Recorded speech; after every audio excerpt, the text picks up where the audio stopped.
Disclaimer. This book may contain content that is considered historically inaccurate or culturally insensitive by modern standards.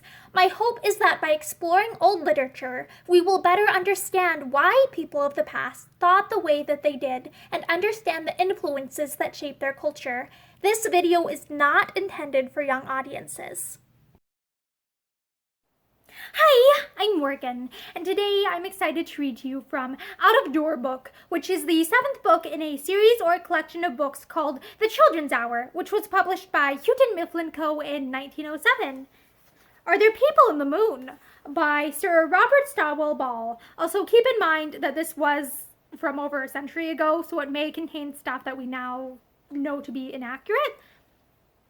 Astronomers are often asked whether any animals can be living on the moon. No observations we can make with the telescope can answer that question directly.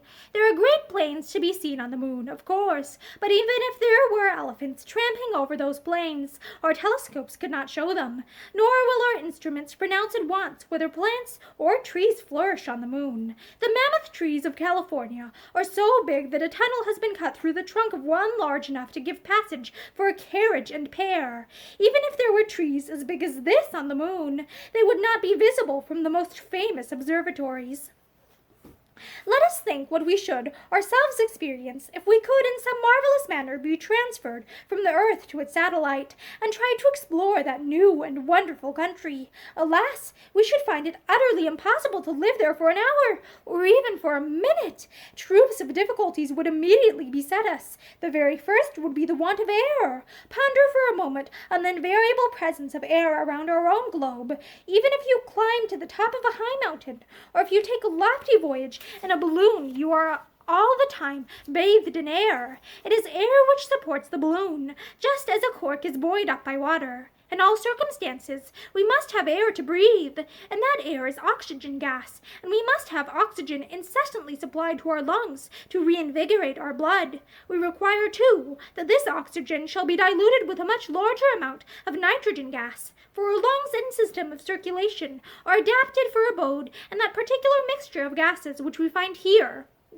The atmosphere becomes more and more rarefied the higher we ascend, and apparently terminates altogether some 200 or 300 miles over our heads.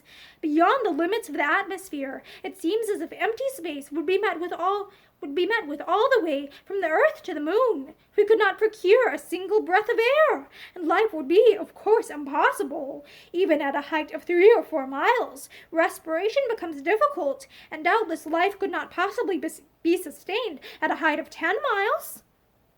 It is therefore plain that for a voyage to the moon we should require an ample supply of air, or, at least, of life-giving oxygen, which in some way or other was to be inhaled during the progress of the journey. When at length 240,000 miles had been traversed, and we were about to land on the moon, we would first of all ascertain whether it was surrounded with a coating of air. Most of the globes through space are, so far as we can learn, covered and warmed with an enveloping atmosphere of some kind, but, unhappily, the poor moon has been left entirely, or almost entirely, without any such clothing. She is quite bare of atmosphere at all comparable in density or in volume to that which surrounds us, though possibly we do now and then perceive some traces of air, or of some kind of gas, in small quantities in the lunar valleys. I'm sure each intelligent boy or girl will want to know how we are able to tell all this. We have never been at the moon, and how then can we say that it is nearly destitute of air? Nor can our telescope answer this question immediately, for you could hardly expect to see air, even if it were there. How then are we able to make such assertions? There are many different ways in which we have learned the absence of air from the moon. I will tell you one of the easiest and the most certain of these methods. First, let me say that air is not perfectly transparent. No doubt I can see you, and you can see me, though a good many feet of air may lie between us. But when we deal with distances much greater, there is a very simple way in which we can show that air is not quite transparent. In the evening, when the sun is setting and the sky is clear, you can look at it without discomfort, but in the middle of the day, you know that it is impossible to look at the sun without shading your eyes with smoked glass, or protecting them from some or protecting them by some similar contrivance.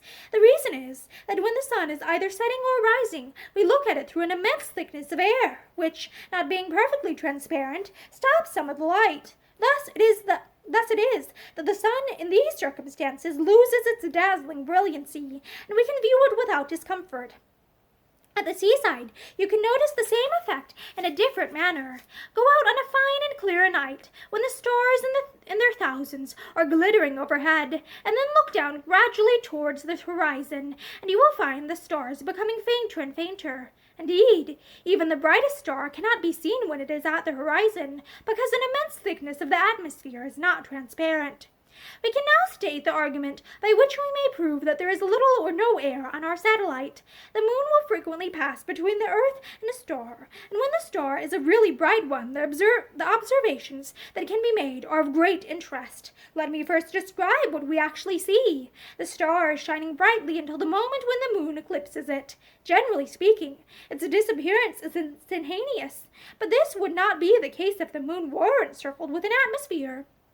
If the moon were coated with air, the light from the star would not be extinguished instantly. It would gradually decline, according as it had to pass through more and more of the moon's atmosphere.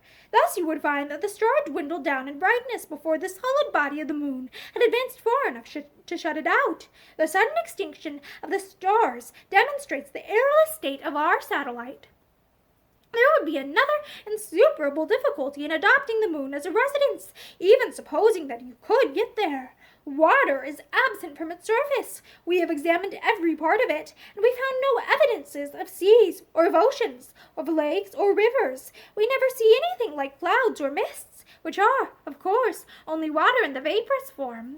We are therefore assured that, so far as water is concerned, the moon is an absolute desert. This is, perhaps, the most striking contrast between the aspect of the earth and the aspect of the moon. Were an astronomer on the moon to look at our earth, he would find most of its surface concealed beneath clouds, and through the openings in these clouds, he would see that by far the greater part of this globe was covered by the expanse of ocean. In fact, when the lunar astronomer had realized the prevalence of water upon this earth, either in the form of ocean or cloud, I feel sure he would come to the conclusion that nothing could live here except seals or other amphibious animals.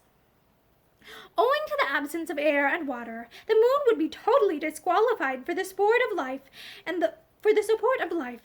of those types in which we know it. For air and water are necessary to every animal, from the humblest animalcule up to whales or elephants. Air and water are necessary for every form of vegetable life, from the lichen which grows on a stone up to the noble old oak of the forest. But even supposing that we could land on the moon, bearing with us an ample supply of oxygen to breathe and of water to drink, we should find ourselves perplexed and embarrassed, to say the very least of it, by an extraordinary difference that would immediately attract our notice. That familiar experience of gravity, or the weight of things, which we have acquired in our residence on a great globe like the earth, would seem ludicrously altered when we began to walk about on a little globe like the moon. We should be astonished at the transformation by which the weight of everything was much lessened. When you pulled out your watch, you would hardly feel it at the end of the chain. It would seem like a mere shell. But yet the watch is all right. It is going as well as ever. Nothing is altered about it except its weight. A big stone attracts your notice, and to your amazement, you find that it does not weigh so much as a piece of wood of the same size would weigh down here. A stone that you could hardly stir on earth, you can carry about on the moon. Nor is this to be explained by any peculiarity in the constitution of the lunar stone. Most probably, it will be not very dissimilar to some of the rocks on the earth. The relative lightness of a lunar stone is not due to its being formed of some very special material. We must seek for some other explanation.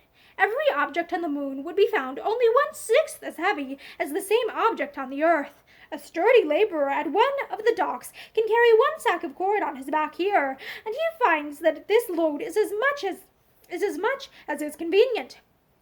He would, however, discover, were he placed on the moon, that his load had suddenly become lightened to 1/6 part. The laborer would find that he could carry 6 sacks of corn on the moon without making a greater effort than the support of a single sack on the earth cost him. He imagines that it is the weight of the corn, and the corn alone, which produces that pressure on his shoulders which he knows so well. But that is not exactly the manner in which the philosopher will look at the same question. What the laborer does actually feel when on the earth is the attraction between the earth beneath his feet and the corn on his back. It is this force which produces the pressure on his shoulders.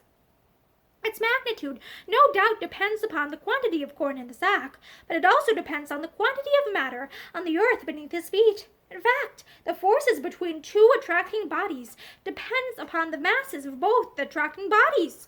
When the laborer is transferred to the moon, of which the mass is so much less than that of the earth, the attraction is less there than it is here, even though the corn is the same in two cases.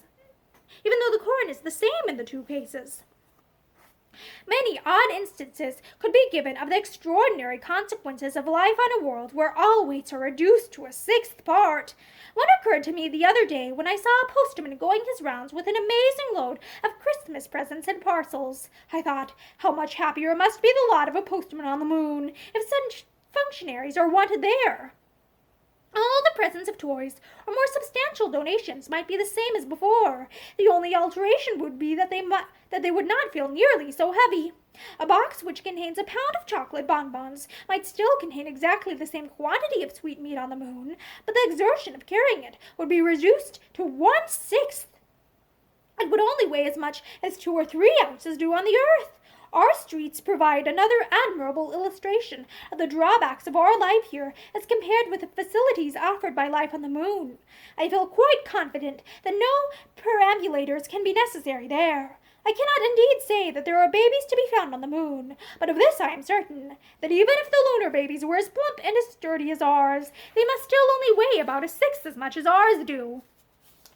A lunar nurse would scorn to use a perambulator, even for a pair of twins. She might take them both out on her arm for an airing, and even then only bear 1/3 of the load that her terrestrial sister must sustain if she is carrying but a single child. The lightness of bodies on the moon would entirely transform many of our most familiar games. In cricket, for instance, I don't think the bowling would be so much affected, but the hits on the moon would be truly terrific. I believe an exceptionally good throw of the cricket ball here is about 100 yards, but the same man, using the same ball and applying the same force to it, would send the ball 600 yards on the moon. So, too, every hit would in the lunar game carry the ball to 6 times the distance it does here. Football would show a striking development in lunar play. A good kick would not only send the ball over the crossbar, but it would go soaring over the houses, and perhaps drop in the next parish. Our own bodies would, of course, participate in the general buoyancy, so that, while muscular power remained unabated, we should be almost able to run and jump as if we had on the famous 7-league boots. I have seen an athlete in a circus jump over 10 horses placed side by side. The same athlete, making the same effort, would jump over 60 horses on the moon. A run with a pack of lunar foxhounds would indeed be a marvelous spectacle. There need be no looking round by timid horsemen to find open roads or easy gaps. The 5-barred gate itself would be utterly despised by a huntsman who could easily clear a hayrick. It would hardly be worth taking a serious jump to clear a canal unless there was a road and a railway or so, which could be disposed of at the same time.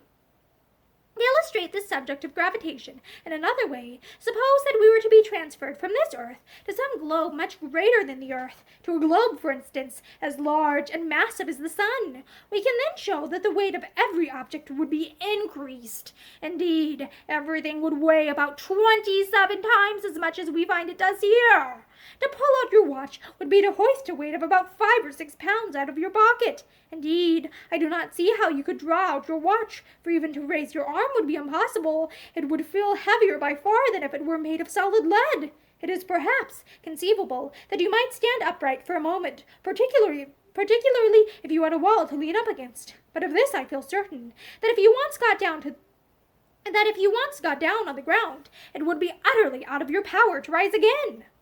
These illustrations will at least answer one purpose. They will show how difficult it is for us to form any opinion as to the presence or the absence of life on the other globes in space. We are just adapted in every way for a residence on this particular Earth, of a particular size and climate, and with atmosphere of a particular composition. Within certain slender limits, our vital powers can become accommodated to change, but the conditions of other worlds seem to be so utterly different from those we find here that it would probably be quite impossible for beings constituted as we are to remain alive for 5 minutes on any other globe in space. It is, however, quite another question as to whether there may not be inhabitants of some kind on many of the other splendid globes. We have through the wide extent of space inconceivable myriads of worlds, presenting, no doubt, every variety of size and climate, of atmosphere and soil. It seems quite preposterous to imagine that among all these globes ours alone should be the abode of life. The most reasonable conclusion for us to come to is that these bodies may be endowed with life of types which are just as appropriate to the physical conditions around them as is the life, both animal and vegetable, of this globe to the special circumstances in which it is placed. And that is the end of Are There People in the Moon by Sir Robert Stawell Ball. I hope that you found this interesting and insightful into what people thought like a century or so ago. I hope that you have a great day. Bye!